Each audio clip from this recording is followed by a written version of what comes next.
Salut les loulous. Il y a une énorme confusion sur le day trading aujourd'hui. On nous vend constamment du rêve sur les réseaux, de l'argent facile, des grosses voitures, la liberté financière depuis son canapé. Mais c'est précisément là que la majorité se plante.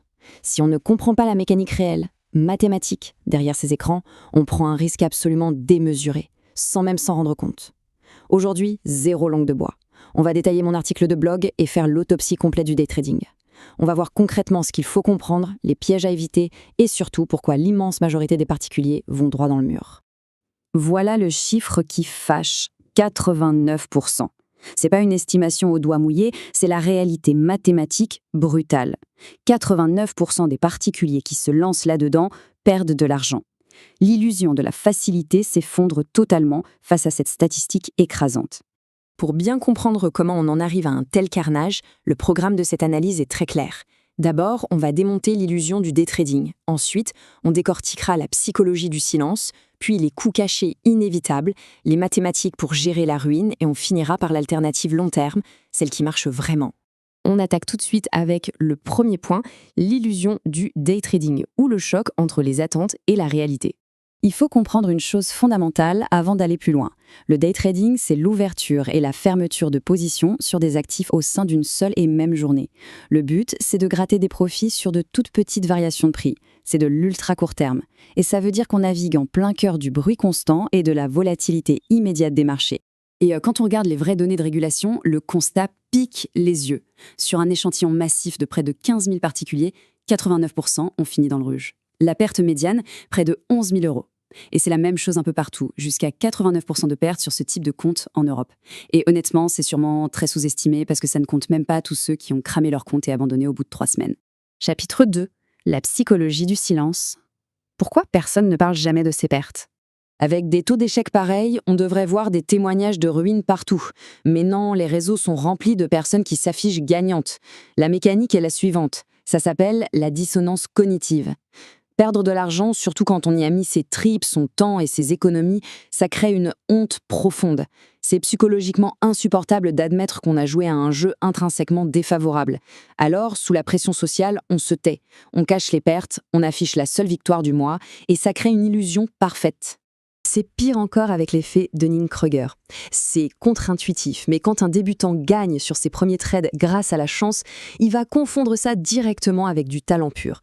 Cette confiance aveugle pousse à faire la pire erreur possible, trader de façon excessive, gonfler la taille de ses positions et s'exposer massivement juste au moment où les probabilités sont les plus mauvaises.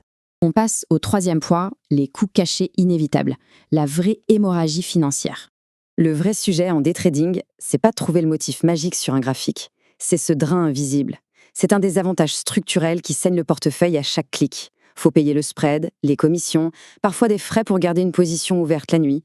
Rajoutez à ça les abonnements indispensables pour les logiciels et les flux de données en temps réel. C'est une fuite permanente. Le bateau prend l'eau avant même d'avoir encaissé un seul centime. Regardez bien ce match, c'est fondamental. Un trader actif qui arrive par miracle à sortir 500 € de gains bruts va voir ce billet instantanément grignoté par des dizaines d'euros de frais récurrents, sans même parler des impôts sur les plus-values. De l'autre côté, l'investisseur passif qui pose 10 000 € sur un ETF mondial, ça lui coûte quoi ? Allez, environ 1,67 € par mois de frais de gestion. Le match est totalement truqué dès la ligne de départ. Quatrième chapitre, et pas des moindres, gérer la ruine et les mathématiques de la perte. S'il y a un outil de survie absolu sur les marchés, c'est le stop-loss. C'est un ordre automatique qui coupe direct une position quand elle passe dans le rouge. Ceux qui survivent sur le long terme n'ont pas une boule de cristal. Ils n'ont pas raison plus souvent que les autres. Leur vrai secret, c'est qu'ils coupent l'hémorragie instantanément, sans aucune émotion. Et voici la mécanique qui pardonne pas. La mathématique de la perte est exponentielle. Si un portefeuille perd 10%, il faut faire 11,1% de performance pour revenir à zéro. Bon, mais si on fait l'autruche et qu'on laisse le compte plonger à moins 50%, il va falloir faire une performance titanesque de 100% de gain, juste pour récupérer sa mise initiale. Laisser courir une perte, c'est littéralement un suicide mathématique. Alors voici mon analyse de terrain là-dessus. L'expérience montre clairement une chose. Le trading, c'est 70% de psychologie et à peine 30% de technique. Et l'erreur récurrente chez les particuliers, c'est de faire tout à l'envers. Paralysés par la peur, ils coupent leur gain tout de suite. Et aveuglés par l'espoir, ils laissent s'enfoncer leurs pertes. C'est absurde. On peut avoir tort 6 fois sur 10 et être quand même très rentable. À une seule condition, que les gains soient au minimum le double des pertes. Ce qui nous amène au 5e et dernier chapitre, l'alternative long terme ou la victoire statistique. Faut toujours regarder ce que font les légendes.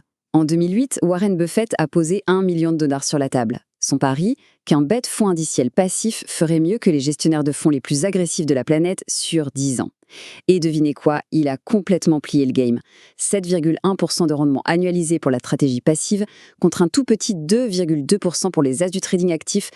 Et ce pari, c'est pas un cas isolé, c'est la réalité implacable du marché. Sur une période de 15 ans, 92% des fonds gérés activement n'arrivent même pas à battre leur indice de référence. Alors réfléchissons 2 secondes.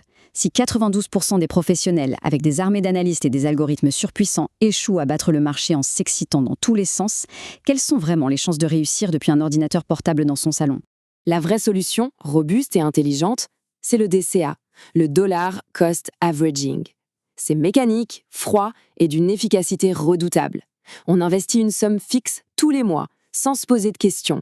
On coupe les graphiques, on coupe le bruit des réseaux sociaux et on laisse le temps et les intérêts composés travailler. Mettre 300 € par mois sur un ETF mondial, ça a permis de multiplier le capital par 2,5 sur la dernière décennie. Zéro stress, zéro sueur froide. En bref, la patience et la discipline battront toujours l'agitation à court terme. Est-ce que ça vaut vraiment le coup de cramer sa santé mentale, ses soirées et son capital pour même pas 5% de chance de succès? La réponse est dans les chiffres. Pour creuser tout ça et avoir tous les détails, allez lire l'article complet directement sur mon blog. N'oubliez pas de liker et de commenter cette vidéo, c'est super important pour le référencement et pour soutenir le travail. Et pour ceux qui veulent vraiment passer au niveau supérieur, comprendre la logique des géants de l'investissement et backtester des stratégies solides sans faire du casino, allez voir ma formation Dans la tête des légendes. C'est 49 $, on y décortique les checklists de Buffett, Dalio, Simons et on traduit leur vision en règles mesurables. Le lien est directement dans la description. À très vite les loulous.